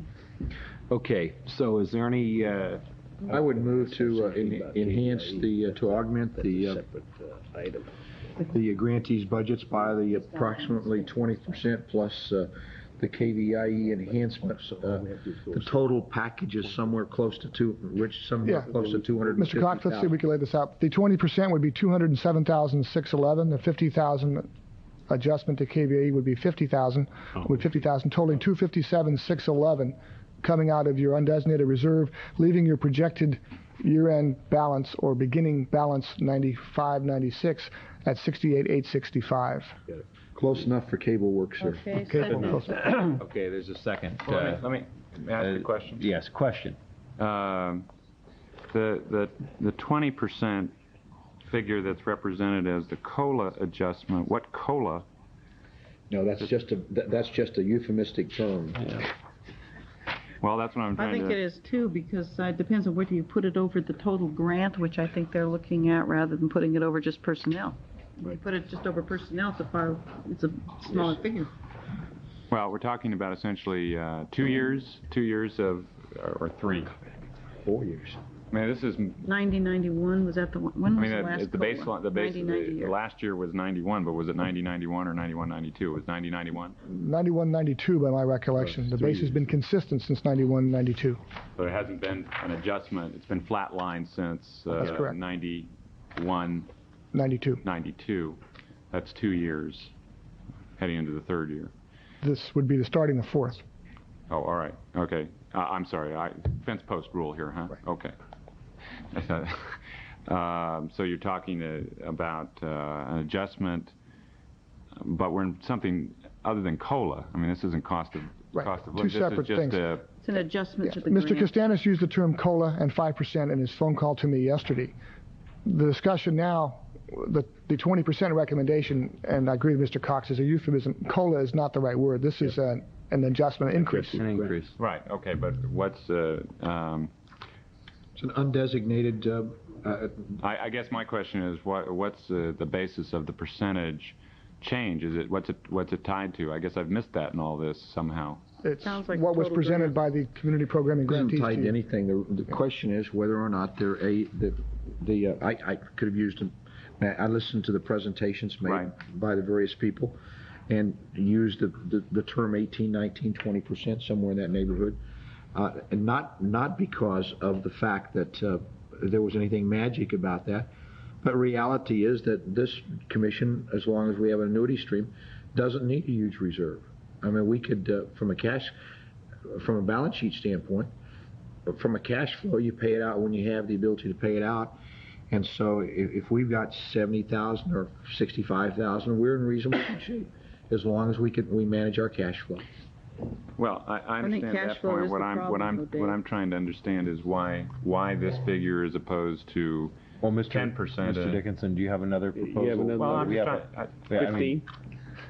I'm trying. I mean, if you wanted to make, even if you made it to over the whole program budget, and you said, if you'll forgive the use of the term, cost of living, I mean, then you'd be looking over 3 years at maybe 10% or something like that. So I'm just trying to understand where 20% comes from as what's represented to be an equitable adjustment. And I didn't think, it just occurs to me as this discussion's going on. But there is no rationale. There is no rationale. Well, maybe there is a rationale. It sounds like part of the rationale is we may not have any money for these people in another 2 years, and 300,000 isn't going to do anybody any good because it isn't going to make them enough. It isn't going to give them enough money to operate for a year. No, I start from the assumption that, notwithstanding all the statements in good faith made to the contrary, the moment you build money into a budget, whether people think they have an entitlement or not, they do certain things that build in costs that have effects on real people, that acquire equipment and so on in future years that then become part of what needs to be... Of the budget. Yeah, well, would you feel comfortable if they all got up here and said that they won't build it into their budget? Well, it doesn't matter. I believe they would say that. They would say it? I believe they would say it. We won't count on it. Well, I would expect them to say that as well. I don't have any difficulty with that. The reality is not the magic formula of 20% or 22%, whatever the number is. That's not the situation. Is what's the proper reserve? The proper reserve is somewhere between 50 and 75,000 in my mind. And so when the presentation was made that, hey, here's an opportunity because you've got more money than you need, we aren't going to take $250,000 and return it to the subscribers. I mean, we aren't going to do that. So the next best situation is we ought to at least give it to those people who are doing the local programming. That they've all participated. It's frankly tokenism. And after all, we did increase the parental support by some $160,000. Mm-hmm. And it just seems to me that that's a reasonable approach. And to the extent that we can work it out in a cash flow basis, they get the money in March. And part of my motion was to have the baseline year remain at 1991 or 2, whatever the year was, to get the $1,038,000. So there's no expectation next year that it's going to be there. Is it? Okay. All right. Any other discussion on this item? I just have a friendly amendment to the motion. I have seen for a long time that Channel 14 needs some upgrading on its software on all the government. There's a program on Tuesday evening on Channel 14 that really needs some upgrading. You talking about content? I think it's live, too. You think it's live. I think we've all watched it. It is live. What is the friendly amendment? It was just part of the friendly amendment was that we designate a certain amount of money, and the executive director could come back and apply it towards software. The motion you have before you is an amendment to, as I understood, to the $1,038,000 would include the programming allocation. Well, let's make sure then, as a friendly amendment, that portion of that those monies for Channel 14 would go toward software upgrades for how the screen looks. Under our rules, we'd have to come back to you with a budget revision in order to expend the funds if you approve this amendment. Fine. Okay, and I was referring specifically to how the Cal Channel looks, how C-SPAN looks, and trying to come up to that level. And apparently, you need some software enhancements. Believe it or not, it just, I mean, I watch the stuff. If you see, maybe you don't watch in the current year's budget, we were able to make changes from this term. No. There's software upgrades that I think need to be. One last comment for staff for the purpose of the record, so that in making this decision, you're on board. The Commission should be aware that it has the discretion, total discretion on the use of these funds, whether these funds go wherever they go, that you have that authority. Well, that's not in my motion, though. My motion is to do an augmentation and to let the grantee make that decision. And to the extent that the grantees don't act properly, we'll have an opportunity another time. Yeah. Well, we're the grantee in the government channel, so I was just amending that if you would agree to that amendment, because I think there's a need internally. The executive director is going to be coming back with a report on that need. But if that would be agreeable. Could we take that as a separate motion from this one? This motion is on the other grantees. It's not included. No, it includes. The $1,038,000 is the total commitment of this body to community programming, including the government channel. Yeah. And I don't have any difficulty with that aspect of the thing. We control this budget here. Yeah. Okay, well, if that's fine, then that'll be the motion. I'm going to be gone in November, so it's only to help all of you who are going to remain behind. You're all heart, Josh. I knew I was. Call for the question. Okay, Does anyone know what the question is at this point? The question is a 20% increase amounting to $257,611 to all the community grantees. Then there was a 20% increase of $207,611, a $50,000 upward adjustment to KVIE as a one-time addition to the community programming allocation payable in the third fiscal quarter, totaling $257,611. That's for sure. And the baseline remains $1,038,000. Okay. All right. Very good. If there's no other discussion with my amendment, the clerk please call the roll. Aye. Aye. Yes. Aye. Aye. Aye. Okay. Well, champagne on the Titanic for a while. On the Titanic. Probably appropriate. Well, it sounds like that's the case coming up here, but we can Hope drink springs champagne for a while. eternal. Okay, item 3. Is there anything more we need to do with the total budget today? Yes.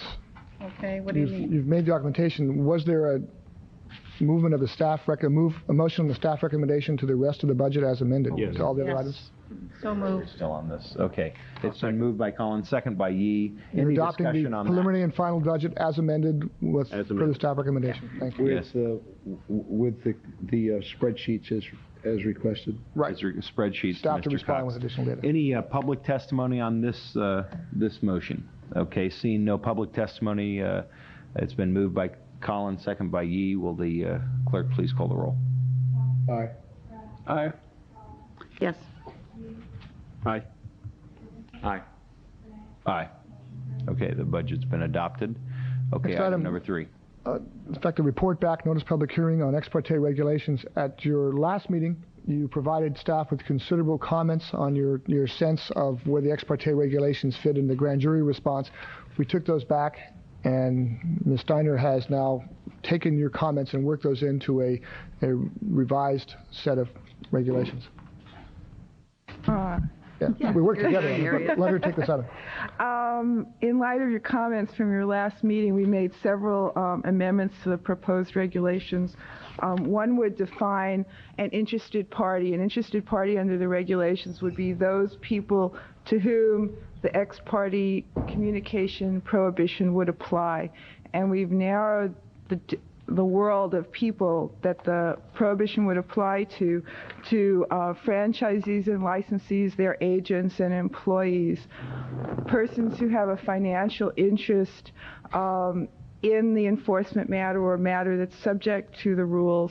And we've brought in the same definitions of financial interest that you're familiar with under the Political Reform Act, which you deal with for your own conflicts of interest, and organized civic, trade, and business groups that are formed that want to lobby on a particular matter that's the subject of the ex parte rules.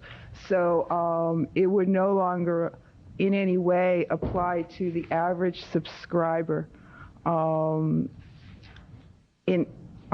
I can't imagine a situation at this point where it would apply to an average subscriber in a general enforcement matter. There was some discussion with respect to the penalties and monetary penalties, and Rich and I discussed that at some length, and we thought that probably the best thing to do was just to remove monetary penalties from the enforcement section and have the Commission deal with other types of sanctions that deal with the types of actions you might take on an enforcement proceeding or a proceeding subject to the ex parte rules, which could be delaying that matter, finding that a particular fact against the person who had violated the rule, those types of enforcement matters, rather than a monetary sanction. So we've taken the monetary sanctions out of the proposed rule. The other item that was discussed at some length was what happens if a commissioner gets a communication, or one of the commissioner's staff members gets a communication after notice has gone out that that matter is subject to the ex parte rule. And we've tried to clarify what would happen. Basically, the way the rules are drafted now, all a commissioner would have to do, or one of your staff members would have to do, is forward either the written communication that was received or a note outlining the content of an oral communication to your executive director, and then the executive director would take on the responsibility of providing notice to all the interested parties that this communication had occurred. And so the primary responsibility for reporting ex parte communications still rests on the person who made the communication, who initiated the communication. But if inadvertently you or one of your staff members should get that type of communication, the rule now says that you would inform the executive director, and the executive director would take it from there by informing the rest of the commissioners and the interested parties so that everybody would be aware of the communication. We felt that with those kinds of changes, it clarified the obligations of the commissioners and your staffs. It narrowed the universe of people to which the rule would apply to really only those people that have a real interest in the outcome of the particular matter. And as you would recall, this doesn't apply to all of your proceedings. It would only apply to the specified proceedings, which are generally enforcement actions and rate regulations. The Commission would still have the ability in advance to determine that this rule shouldn't apply to a particular enforcement action or rate regulation, or to set up a subcommittee of some sort, of commissioners who would not be subject to the rule, so you could have informal discussions on the particular matter. It still requires notice given by the executive director to all the commissioners and to all known interested parties that the rule is in effect for this particular matter, so it shouldn't sneak up on anybody.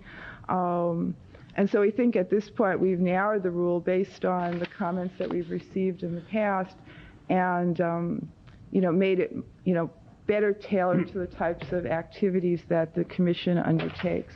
Okay. And if you have any questions, any I'd be glad to questions answer for them. council on that? All right. Let me go to two speakers. Mr. Ron Cooper, you want to speak on this item? No, I think you want to speak on 2.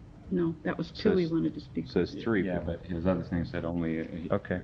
Well, I have Darby Patterson. Did you want to speak on this? If necessary, it says here, so I don't know if it's necessary or not. Okay. Any questions from the Commission on this item? I have a question. What is the specific instance that this has been brought to? That is to say, how did this come up besides the grand jury, which didn't give a specific instance of a commissioner maybe speaking with the franchisee? Only in response to the grand jury is my comment. This is a process you started in March. I guess I'm looking for why this was started. Was there a specific instance that a commissioner had conversations with the cable operator that I don't know about? I don't have data to answer that. Does anyone have an answer to that? No one has an answer. I think I will answer from my perspective why we even started discussing it in response to the grand jury was overall the obvious notoriety that was happening at one time with this commission centered around an enforcement action or a probable cause action, really. And that brought up the concerns about were there occasions in a body when it was acting in a more judicial type of setting, that were there times when there should be rules, for instance, like the PUC has, or should we have disclosures of any meetings that have been held when the financial stakes are pretty high. And I asked last time it was being discussed for examples of during, for instance, the life that we've been involved in terms of this commission, how many times would these type of formal type proceedings come under our purview? And it was very few. I think only 2 times in the whole time that we've been operating. And it just so happens that one of those times was this time in question you're speaking of? Yeah, I would assume so. And that does not say that in the future you might be faced with something as drastic as a termination of a franchise. I think it spells out in here some of the things where obviously there are large financial stakes in the decision, and I think that when it was drafted this time, you tried to be more specific about the FPPC's approach to some of the other parties in interest other than the franchisee, the franchise holder. Okay. Any other questions from the Commission on this item? No other questions. Is there a motion? Motion to what? A motion on this item. This is a ex parte regulations before us. I would move there's adoption of the resolution. Collins, See if there's Collins any, moves adoption. Second. Second by Dickinson. Any other discussion on this? Mr. Chairman. Is there any other discussion from the audience? No discussion from the audience. The public. Mr. Cox. Mr. Chairman, let me just say one more time. This is an elected body. We come before our constituents on every 4 years. This is not necessary. There wasn't any allegation of wrongdoing. This board voted several months ago, as much as a year ago, when it was brought up whether or not we wanted ex parte rules. The board, in fact, voted no. It's now before us again. The answer ought to still be no. The fact of the matter is that we simply don't need those. Okay. Any other discussion by the commission? No, I will just make one final argument in favor, because I do believe that we all are responsible elected officials. That's not the issue and has never been the issue. The issue is that there are certain proceedings where there are large financial interests at stake. There is a public perception out there that that perhaps undue influence could be given in private sessions that would never get into the public record. Whether we believe that or not is simply not the issue. The issue is public credibility, and our ultimate responsibility are to the consumers of this system and the cable subscribers. I think that we need the perception that when there are really termination proceedings or enforcement proceedings, that we ought to have something like this in place. It protects us, it protects the consumer, and I think ultimately it protects that perception out there that there is a level playing field for the consumers. Okay. If there's no more discussion, the clerk please call the roll. No. Aye. Yes. Aye. Aye. Abstain. Abstain. Motion fails. All right. I guess we're on to next item, item 4. Mr. Chairman, I believe you can take items 4 and 5 together. Okay. These are recommendations now with some changes since finding that we will not have a quorum for your July meeting. Recommend that you continue items 4 and 5 to your August 4th meeting, and subsequently recommend that you continue the general counsel contract with McDonough for Ms. Steiner's services to August 31st. That will allow you to consider your new general counsel decision in August and continue and keep things smooth and running through the end of August.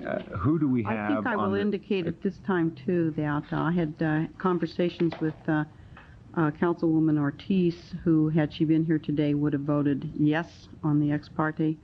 Ms. Collins, we're letting you know Ms. that Collins, you know, we just have to keep to the agenda. If you please express your views through the chair.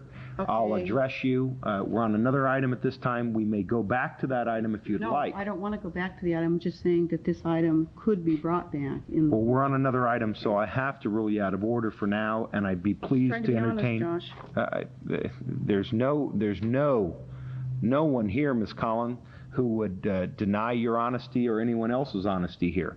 But according to parliamentary procedure, we have to go through the agenda. If you'd like to go back to that item, I'll recognize you after this. Okay. Item 4 and 5, the executive director is suggesting we take together, I understand. That's for the sake of time. I have to keep my thought process clear, and if we go back to other items, I don't think I'm going to be able to do that. So items 4 and 5. Recommend you take 4 and 5, continue them to your August meeting, your July meeting, and that you continue and you extend the general counsel contract through August 31st. Okay, Mr. Cox moves, Mr. Yee seconds. Any discussion on these items? All right, is there any public testimony on these items? All right, seeing no public testimony, will the clerk please call the roll? Aye. Aye. Yes. Aye. Aye. Aye. All right, Ms. Collins, I'll recognize you for your statement on the previous item, item 3, so we can hear it clearly. Okay. Under item 3, I'm just indicating at some point this will probably be back before us, and I wanted to make it clear that it will, because in a conversation that I had with Councilwoman Ortiz this morning at breakfast, indicated she could not attend this meeting, was the alternate to be here, and had intended to support this type of approach. Okay. So just so you know, and obviously, at the time it's brought back, you might not even be on commission anymore. It's possible. There's parliamentary procedures that have to be abided by. If Ms. Ortiz or whoever else wants to bring an item that's been defeated back, I'm sure there's a way to do that. I don't see a problem with that. I may or may not be here, but that's to be seen. Chairman, I Mr. want to Cox. call to your attention that Mr. Johnson, who's a member of this meeting, Lord was here, he would have voted no, sir. Okay, Mr. Johnson, what about folks? I just hope I never speak for anybody, but that's okay. I guess we can do what we want to do here if we just keep going with it. All right, so we'll I'm sure revisit this issue prior to November 28th. I'm not sure. Oh no, you don't think it is? Okay. The next item, franchise. Depends on who decides to show up, obviously. Well, I show up all the time, so. I guess the other situation is, Mr. Chairman, we can just continue to play the game, and if one wins, then there'll be another. Well, we did play that game very effectively once before on another issue, did we not? And that was really out of order that day, but nobody brought up the parliamentary procedure at that time, Mr. Cox. Members, I think we should just address your comments through the chair so we can have some decorum here. That would be appreciated. I'm sure when you sit in the chair as the chair of the Board of Supervisors, I understand that. But as a member of the Board of Supervisors, when you sit in the chair, I'm sure that you would like some decorum as well. So we'll go on to franchisee presentations. Do we have? I saw one franchisee. Here's another one. If you'd like to come forward, sure, come right up. I'm Darby Patterson with Sacramento Cable, and I know we're running right up on 4:30 and everybody wants to get moving. So what I have to give you will take about 2 minutes of your time, and while I'm passing this out, I want to entertain you with just a little bit of really important music. So can you hit it, Sam? Do we have music coming too? I could too, but then we lost one. Are there 3 apiece? Is that what you want us to? Oh. All right. Well, Galt has 3. Galt has 3. That's one each. Galt.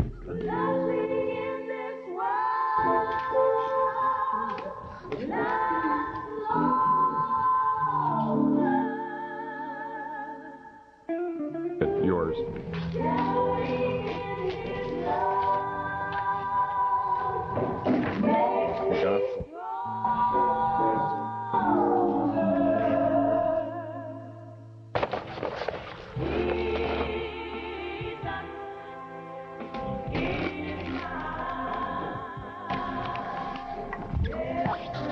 My best friend.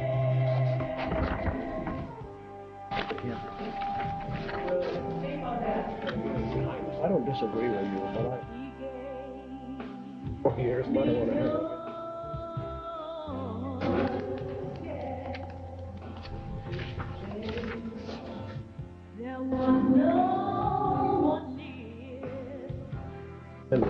Is my microphone still on here? Yes, Good. it is. Okay, I don't want you to have to listen to too much of that, Oh, but that was I very wanted nice. to tell you that Very nice. the woman who's singing there is a local woman named Rosetta Mines. She's a fantastic talent. She's sung gospel all over the United States.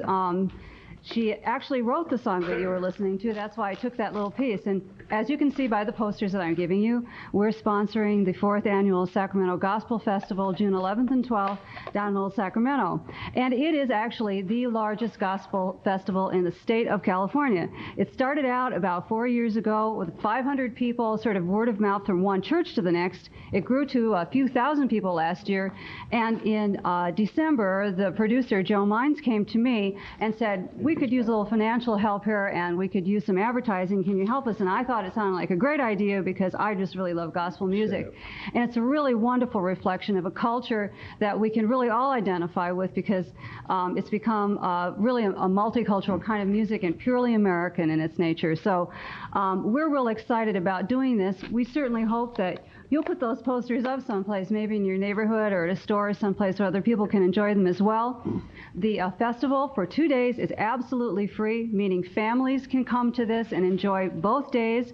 We're going to help raise some money through some fundraising there for the Sacramento Urban League to help them on their great quest to build a job training center. All of our people at Sacramento Cable are real excited. We've got a lot of volunteers, people who are going to show up, and we're hoping that tens of thousands of people come and enjoy this 2 days and celebrate that with us. Our motto for this day is that gospel is for all God's children, and we hope we see all you children there as well. Well, good. Well, Thank you. that's beautiful. You've come a long way since the print media, Ms. Patterson. I mean, just beautiful. I hope you're not saying anything about the print media. I still am in love with print media. Yeah, I know you're still in love with it. No, I appreciate it. It's beautiful. It was a beautiful to have that. Well, all thank right. you for your time. Well, thank you. Appreciate it. Okay. This is the public's opportunity to discuss matters not on the agenda. Any members of the public would like to come forward? Mr. Chairman, we got staff status report. That was the one you requested that Sacramento Cable respond on the status of the probable cause hearing. And that was under my item. And I additionally have briefly 2 things to report to you. Okay, item number 7 then. Right. Quickly, you may want to ask Penny or Sac Cable to respond on the status of the probable cause determination. Okay. I did include in the agenda packet the correspondence between the parties. Ms. Costa, legal counsel for Sacramento Cable. Yeah, one of the things that's missing, it's probably because it just happened the end of last week, was my letter to Bob Hunt the same day as his to mine, which occurred the same day as a phone call I had with him where I shared with him the address and phone number and other numbers of Judge Dunham. The conversations I've had with Mr. Hunt over the past couple of weeks have been that we are still interested in pursuing a potential settlement of that matter or a negotiation of it. I have promised him that I'm putting together a proposal which I will present to him within the next few days. If that turns out not to be something that resolves the matter, we have been in contact with Judge Dunham. We are looking at rescheduling a status conference and moving ahead with the enforcement proceeding there. Hopefully that's not something that either of us are going to have to endure, but we should know within the next week or so how this is going to resolve itself. Well, members, I brought this forward because I thought it was lagging behind a little bit and wanted to kind of prompt all of us to be moving forward with a decision on it. I think we all appreciate that, and I think from both sides this is an issue that we'd like to get resolved one way or another. As I said, hopefully it will be resolved through a negotiation and not through a proceeding. But Good. Well, we'll look forward to that in the next few days. Mr. Chairman, quickly, 2 other items under the staff status report. Recall that in January we filed comments on the FCC's equipment compatibility, that is the issue of making cable television and electronic equipment, consumer TVs, friendly, user-friendly. 3 decisions, a big, thick document, 60 pages. 3 things that impact us. One, effective May 31st, a couple days ago, the cable company can no longer charge for activating the use of subscriber-owned remotes, nor restrict that use in any way. So if you have your own universal remote, all the cable boxes have to be turned on to use that. Cable industry has to provide consumer education by October, essentially describing the brands of remote controls and other equipment that you can buy retail to use on your equipment. And an item that we commented very strongly on is that in October '95, cable operators must make available descrambler converter boxes with multiple tuners. This would be at subscriber cost, but would give you the ability to watch one thing and record another, or use the picture-in-picture functions. Additionally, the FCC laid out new definitions for cable-ready sets, some dates and times in the future when all electronics have to be compatible. 1, 2. Does that include the 3-screen TVs? That's picture-in-picture. Yeah. Right. The boxes for that, the converter boxes, have to be available at, again, subscriber cost a year from October. Legislation, the federal legislation we commented on previously seems to be a bit bogged down. There were hearings on the Senate side last week. There's one more scheduled. It's hard to say. Some people say that a re-reg telco bill will get out this year. Others say not. We're watching it. On the state level, one bill that staff provide testimony on having to do with cable consumer privacy passed out of the Senate to the Assembly. And lastly, as we stand now, your next meeting is August 4th in this chamber at 2:30. Okay, August 4th, this chamber, 2:30. Any members of the public would like to come forward? So we didn't change that to later? I'm sorry. I thought you were going to change that August date to a later date. It looks now like we'll need the August 4th meeting based on the actions today, what we didn't get through. Okay. And then if we need, it's likely we'll need a special meeting on August 25th. We'll address that on August 4th. Okay. Any members of the public would like to come forward at this time on any items not on the agenda? Okay. Well, then if there's no objections, Adjourn. adjourn. We're adjourned. Thank you.